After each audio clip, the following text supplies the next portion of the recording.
वसुदेवसुतं देवं कंसचाणूरमर्दनं देवकी परमानन्दं कृष्णं वन्दे जगद्गुरुम् आतसी पुष्पसङ्काशं हारनूपुरशोभितं रत्नकङ्कणकेयूरं कृष्णं वन्दे जगद्गुरुम् कुटिलालकसंयुक्तं पूर्णचन्द्रनिभाननं विलसत्कुण्डलधरं कृष्णं वन्दे जगद्गुरुम् मन्दारगन्धसंयुक्तं चारुहासं चतुर्भुजं बहिरपिञ्छावचूडाङ्गं कृष्णं वन्दे जगद्गुरुम् उत्फुल्लपद्मपत्राक्षं नीलजीमूतसन्निभं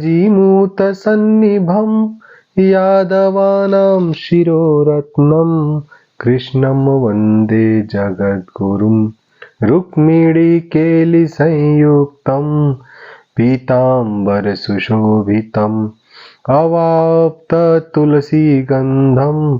कृष्णं वन्दे जगद्गुरुम् गोपिकानां कुचद्वन्द्व कुङ्कुमाङ्कितवक्षसं श्रीनिकेतं महेश्वासं कृष्णं वन्दे जगद्गुरुम् श्रीवत्साङ्कं महोरसकं वनमाला विराजितं शङ्खचक्रधरं देवं कृष्णं वन्दे जगद्गुरुम् कृष्णाष्टकमिदं पुण्यं प्रातरुत्थाय यः पठेत् कोटिजन्म कृतं पापं स्मरणेन विनश्यति इति कृष्णाष्टकम् वसुदेवसुतं देवं कंसचाणूरमर्दनं देवकी परमानन्दं कृष्णं वन्दे जगद्गुरुम् ओम श्री परमात्मने नमः। गीताशास्त्रमिदं पुण्यं यः पठेत् प्रयतः पुमान् विष्णोः पदमवाप्नोति भयशोकादिवर्जितः गीताध्ययनशीलस्य प्राणायामपरस्य च नैव सन्ति हि पापानि पूर्वजन्म कृतानि च मलनिर्मोचनं पुंसां जलस्नानं दिने दिने सकृतिगीताम्भसि स्नानं संसारमलनाशनं गीता सुगीता कर्तव्या किमन्यैः शास्त्रविस्तरैः या स्वयं पद्मनाभस्य मुखपद्मादिनिःसृता भारतामृतसर्वस्वं विष्णोर्वक्त्रादिनिःसृतं गीतागङ्गोदकं पीत्वा पुनर्जन्म न विद्यते सर्वोपनिषदो गावो दोग्धा गोपालनन्दनः पार्थो वत्सः सुधीर्भोक्ता दुग्धं गीतामृतं महत् एकं शास्त्रं देवकीपुत्रगीतम् एको देवो देवकीपुत्र एव एको मन्त्रस्तस्य नामानि यानि कर्मापैकं तस्य देवस्य सेवा वसुदेवसुतं देवं कंसचाणूरमर्दनं देवकी परमानन्दं कृष्णं वन्दे जगद्गुरुम्। आज मैं श्रीमद् भगवद गीता के द्वितीय अध्याय के 12वें श्लोक का पाठ करूंगा, जो श्री भगवान उवाच के अंतर्गत है। श्लोक इस प्रकार है। न त्वेवाहं जातु नासं न त्वं नेमे जनाधिपाः न चैवा न भविष्यामः सर्वे वयमतः परम्।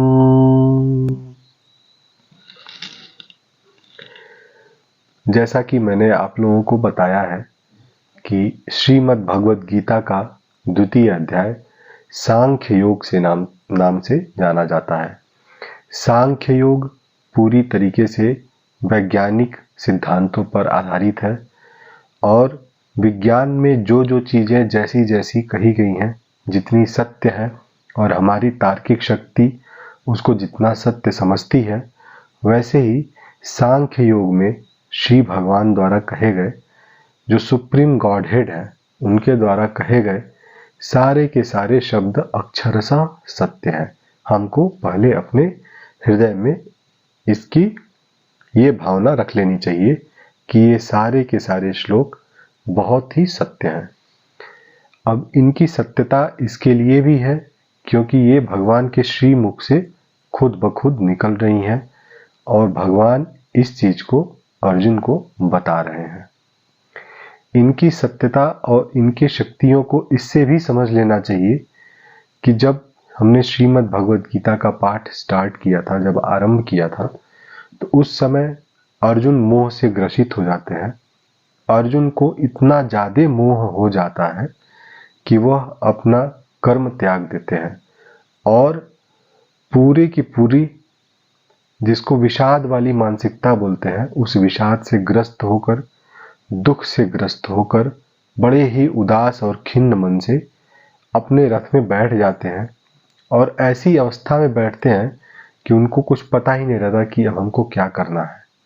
लेकिन जब श्री भगवान उनको अपने शिष्य की तरह समझाते हैं और जब पूरी भगवद गीता खत्म हो जाती है, तो ये जो कन्वर्सेशन है गुरु और शिष्य के बीच का, जो ये वार्तालाप है, ये उस समय में चाहे जितनी देर भी चला हो, लेकिन जितनी देर चला उसके बाद का परिणाम ये हुआ कि जो अर्जुन अपने कर्तव्य पथ से विमुख हुए थे, वो अर्जुन अपने कर्तव्य को समझ जाते हैं। तो ये इस श्रीमद् भगवद गीता का पावर है। बोलते हैं ना कि अगर इनके पास पावर है तो ये हो जाए। तो अगर किसी को विश्वास न होता हो, किसी के मन में किसी तरह की शंका रहती हो, तो उसकी शंका को तुरंत निराकरण इससे किया जा सकता है कि आरंभ तब हुई थी श्रीमद् भगवद गीता भगवान के श्रीमुख से कि जब अर्जुन का अवस्था इतना खराब हो गया था कि वह अपने कर्म पथ को त्याग दिए थे और उन्हें समझ में नहीं आ रहा था कि अब मेरे पास विषाद के अलावा क्या बचा है। और गीता सुनने के बाद वो अपने कर्म पथ पर वापस आ जाते हैं और फिर से वो अपने कर्म पथ पर अग्रसर भी हो जाते हैं, आगे भी बढ़ जाते हैं। यहाँ पे एक ही चीज नोट करने वाली बात है। मैं फिर से उसी बात पे आ रहा हूं कि समय खंड को नोट किया जाए। समय खंड कौन सा नोट किया जाए? Time interval. हिंदी में, इंग्लिश में समय खंड, इंग्लिश में टाइम इंटरवल जो मैं बोल रहा हूं उसको हिंदी में बोलेंगे समय खंड, समय का एक छोटा सा टुकड़ा। मैं ये अज्यूम कर लेता हूं कि ये जो कन्वर्सेशन है भगवान श्री भगवान श्री कृष्ण और अर्जुन के बीच का, ये कन्वर्सेशन मैं ये अज्यूम कर लेता हूं कि 1 घंटे के लिए चला होगा। पौराणिक मान्यताओं के अनुसार अगर हम बात करेंगे तो उस समय के हिसाब से, जिस तरह से भी समय चलता रहा हो, उस समय के हिसाब से ये कन्वर्सेशन 45 मिनट्स के आसपास का था। मैं मान लेता हूं कि ये कन्वर्सेशन 1 घंटे का रहा होगा। मैं ये मान लेता हूं कि उस समय पे निर्धारित हुआ होगा कि युद्ध सूर्योदय से लेकर सूर्यास्त तक लड़ा जाएगा। तो मैं ये मान लेता हूं कि अगर गीता जयंती हुई होगी तो गीता जयंती जनरली मार्गशीर्ष में आती है, तो मतलब यही सब ठंडी के महीने का आसपास का समय रहा होगा। तो मैं ये मान लेता हूं कि सुबह का 6:30 बजा रहा होगा जब सूर्योदय हुआ होगा और सब लोग युद्ध मैदान में आ गए होंगे। तो सुबह 6:30 से लेकर 7:30 का एक समय पीरियड हो गया या सुबह 6:30 से लेकर 7:15 का एक समय पीरियड हो गया जब भगवान श्री कृष्ण और अर्जुन के बीच में ये कन्वर्सेशन हुआ। तो मैं एक तारीख भी मान लेता हूं कि वो मार्गशीर्ष की एकादशी रही होगी। तो मार्गशीर्ष की एकादशी के दिन सुबह 6:30 बजे जब सूर्योदय हुआ, उस समय की जो अर्जुन की अवस्था है, उसी दिन मार्गशीर्ष के एकादशी के ही दिन सुबह 7:15 बजे, या मैं 1 घंटे का टाइम मान लूं तो सुबह 7:30 बजे, या आपके अनुसार अगर लगता हो कि नहीं गीता भगवान ने 2 घंटे में कही हुई तो अब 2 घंटा मान लीजिए, उसी दिन कह दी थी, ज्यादा नहीं लगा था। 18 दिन तक महाभारत का युद्ध लड़ा गया था और पहला दिन वही दिन था जिस दिन भगवान ने अर्जुन को गीता का उपदेश दिया था और उसी दिन से लड़ाई चालू हो गई थी। तो 1 घंटा मैंने स्टैंडर्ड टाइम मान लिया है। तो सुबह 6:30 बजे अर्जुन की जो अवस्था हुई, 1 घंटे बाद अर्जुन की वही अवस्था नहीं रही।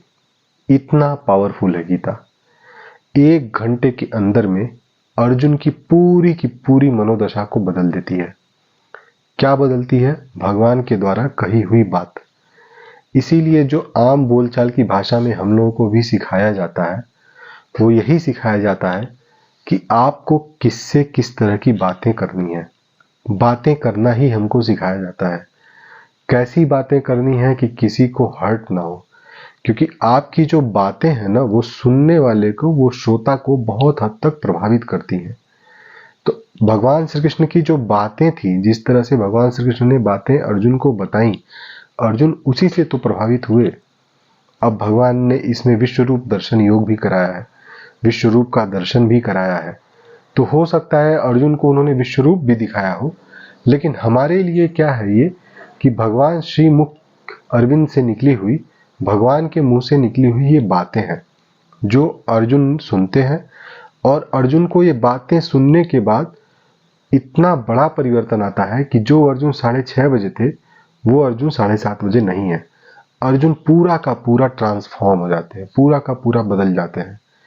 जिसको गीता ये बताती है कि अर्जुन 6:30 बजे अपने कर्तव्य पथ से विमुख हो गए थे, वही अर्जुन 7:30 बजे पुनः अपने कर्तव्य पथ पर वापस आ जाते हैं। इतनी पावरफुल है गीता।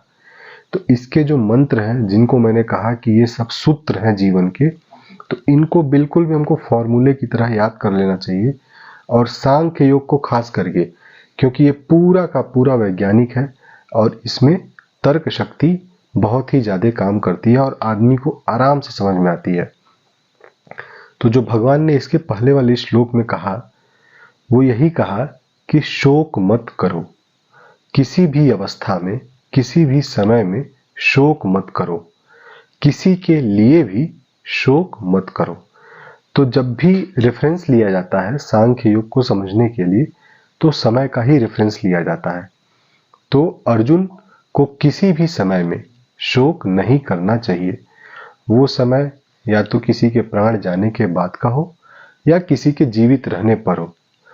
जीवित रहने पर मतलब क्या कि ये सोच कर कि वो उनके प्राण चले जाएंगे, ये सोच, वो जीवित है लेकिन ये सोच सोच कर कि उनके प्राण चले जाएंगे, उसको शोक करना।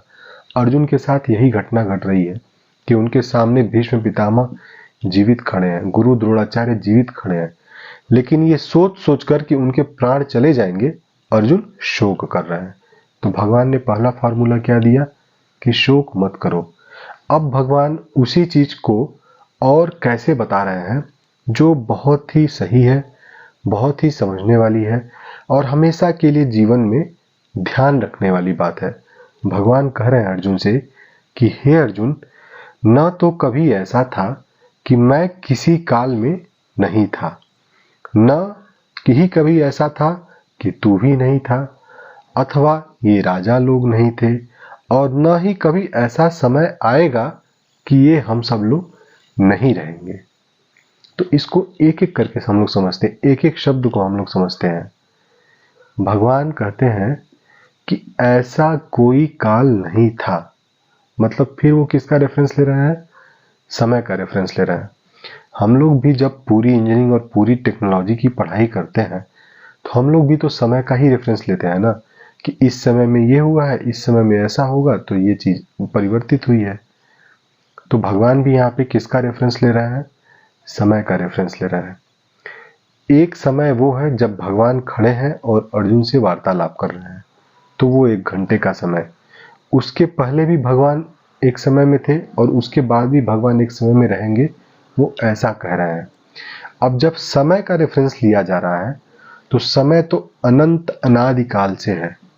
वो तो पिछले 1-2 साल से समय नहीं है, या पिछले 100 साल से समय नहीं है, या जब से भगवान श्री कृष्ण भगवान जब से अवतरित हुए मानव रूप में, तब से तो समय नहीं है।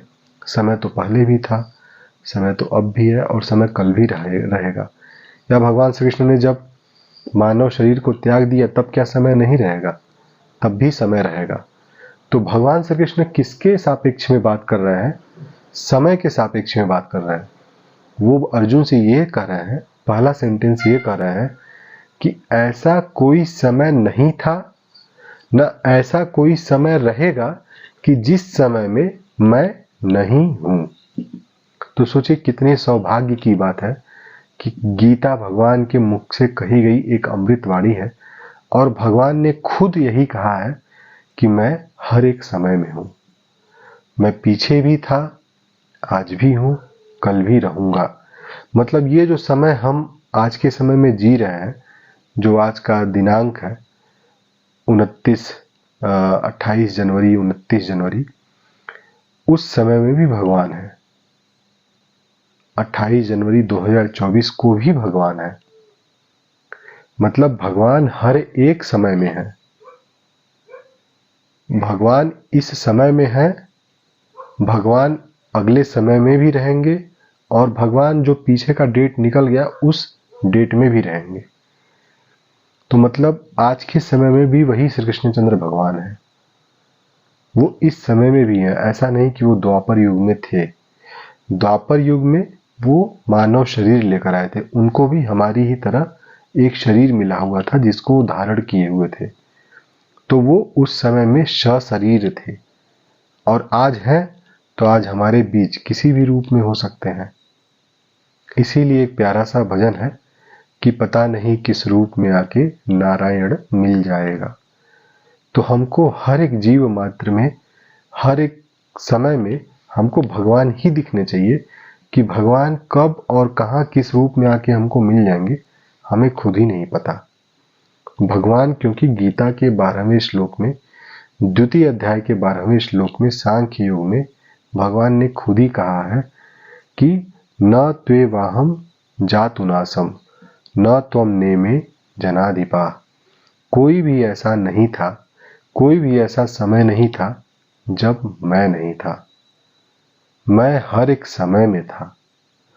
और अब उसका तुष्टीकरण करने के लिए, अर्जुन को समझाने के लिए भगवान ये भी कहते हैं कि कोई भी ऐसा समय नहीं था कि जब तू नहीं था। हे अर्जुन, हर समय में तुम भी थे। ऐसा नहीं कि केवल मैं ही था हर समय में, हर समय में तुम भी थे। और ऐसा भी नहीं है कि ये राजा लोग नहीं थे किसी समय में, हर समय में ये राजा लोग भी थे। अब इसका और क्लैरिफिकेशन भगवान अगले श्लोक में देंगे। मैं उसका रेफरेंस थोड़ा सा पहले ले लेता हूं।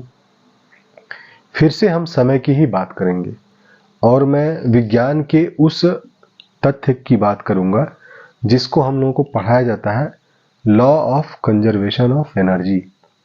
Law of conservation of energy energy को लेकर बना हुआ है। एनर्जी मतलब ऊर्जा होती है हिंदी में। Law of conservation of energy ये बोलता है कि जो एनर्जी है, जो ऊर्जा है, वो एक रूप से दूसरे रूप में रूपांतरित की जा सकती है। Energy can be transform from one form to another. ये आधी परिभाषा है एनर्जी कंजर्वेशन लॉ का। ये आधा पार्ट है। पूरा पार्ट ये है, energy can never be created nor be destroyed. ऊर्जा को आप क्रिएट नहीं कर सकते हैं, ऊर्जा को आप डिस्ट्रॉय भी नहीं कर सकते हैं। केवल इसको एक रूप से दूसरे रूप में रूपांतरित कर सकते हैं। एनर्जी केवल एक रूप से दूसरे रूप में रूपांतरित हो सकती है। इसका मतलब ये है कि सृष्टि रचयिता ने जो सृष्टि की रचना की है, वो अगर हम अपने शरीर को अगर एक एनर्जी मान लेते हैं, एक एनर्जी का सिस्टम मान लेते हैं, तो हम सृष्टि में उत्पन्न हुए उसी एनर्जी का एक बहुत छोटा सा पार्ट है। अगर एनर्जी को क्रिएट नहीं किया सकता, डिस्ट्रॉय नहीं किया सकता, इसका मतलब इस सृष्टि की जो एनर्जी है हमेशा से ही कांस्टेंट रही होगी। कांस्टेंट मतलब नियत रही होगी, न बढ़ी होगी न घटी होगी, केवल एक रूप से दूसरे रूप में रूपांतरित हुई होगी। यही है पूरी सृष्टि, यही है पूरी सृष्टि का नियम, जिसको भगवान गीता में दूसरे अध्याय में 12वें श्लोक में बता रहे हैं कि हे अर्जुन, कोई भी ऐसा समय नहीं था, न कोई भी ऐसा समय होगा कि जब मैं नहीं था, तू नहीं था और ये राजा लोग नहीं थे। अर्थात हर एक समय में मैं भी हूं, तुम भी हो और ये राजा लोग भी हैं। भगवान ने यहाँ पे समय की जो अवधारणा और समय की जो परिभाषा दी है, उसमें कोई भी नियम और कोई भी बाउंड्री नहीं लगाया है, क्योंकि समय तो निरंतर है, समय अनंत काल से चला आ रहा है और समय अनंत काल तक चलता रहेगा। मतलब भगवान श्री कृष्ण, अर्जुन और वहां पे जितने भी राजा महाराजा युद्ध भूमि में खड़े हैं, वो हर एक समय में थे, हर एक समय में हैं और हर एक समय में रहेंगे। केवल क्या हुआ है, उनका रूपांतरण हुआ है। एक रूप से वो दूसरे रूप में रूपांतरित हुए हैं। अब इस चीज को, जो मैंने रूपांतरण बोला है, इस चीज को भगवान और क्लैरिफाई करेंगे और अगले श्लोक में बताएंगे कैसे ऐसा हुआ है। तो कितनी साइंटिफिक बात है, कितनी वैज्ञानिक बात है, और भगवान ने कितने अच्छे से अर्जुन को इस चीज को बताया है। अर्जुन भी ज्ञानी है, लेकिन ये जो ज्ञान भगवान उनको दे रहे हैं, ये अर्जुन को भी नहीं पता है। इसीलिए जितनी गीता जितनी पावरफुल है कि जब अर्जुन उसको सुनना स्टार्ट करते हैं और जब उसको सुनना खत्म करते हैं, उस बीच का समय ही जो रहता है, समय वो रहता है। अर्जुन पूरा का पूरा ट्रांसफॉर्म हो चुके होते हैं। इसीलिए कहा जाता है कि हमारा जो मानव शरीर है, हर पल हर क्षण ट्रांसफॉर्म हो रहा है। जो एक घड़ी पहले तक हमारा शरीर था, या एक घड़ी पहले तक जो हम थे, अब हम वो खुद ही नहीं रहे, हम खुद भी बदल चुके हैं। हमारा शरीर धीरे धीरे धीरे धीरे अपनी समय की गति को तय कर रहा है। जैसे जैसे समय गुजर रहा है, हमारा शरीर हमारी आत्मा के साथ साथ अपनी समय गति को, समय अवधि को तय कर रहा है, उस पथ पर आगे बढ़ रहा है जिस अवधि के लिए वो यहाँ पे इस रूप में आया हुआ है। फिर उसका रूपांतरण ही होगा, जो कि law of conservation of energy भी कहता है। भगवान ने अर्जुन से कहा, हे अर्जुन, हर समय में मैं भी था, तुम भी थे, ये राजा महाराजा भी थे। हर समय में भी मैं भी रहूंगा, तुम भी रहोगे, ये राजा महाराजा भी रहेंगे। तो यही साइंस है, इसी को समझना है और सूत्र की तरह इसको रट लेना है। तो जो पहले भगवान ने कहा कि शोक मत करो, तुरंत अगले ही क्षण कर रहे हैं, क्योंकि हर समय में हम सब लोग थे और सब लोग रहेंगे। जस्ट क्या हो रहा है, ट्रांसफॉर्मेशन हो रहा है। तो ये जो ट्रांसफॉर्मेशन वाला शब्द मैंने लिया, इसको थोड़ा पहले ले लिया है। अगले श्लोक में भगवान इसकी और अच्छे से व्याख्या करते हैं। अगले श्लोक में हम इसको और अच्छे से समझेंगे। वसुदेवसुतं देवं कंसचाणूरमर्दनं देवकी परमानन्दं कृष्णं वन्दे जगद्गुरुं, कृष्णं वन्दे जगद्गुरुं।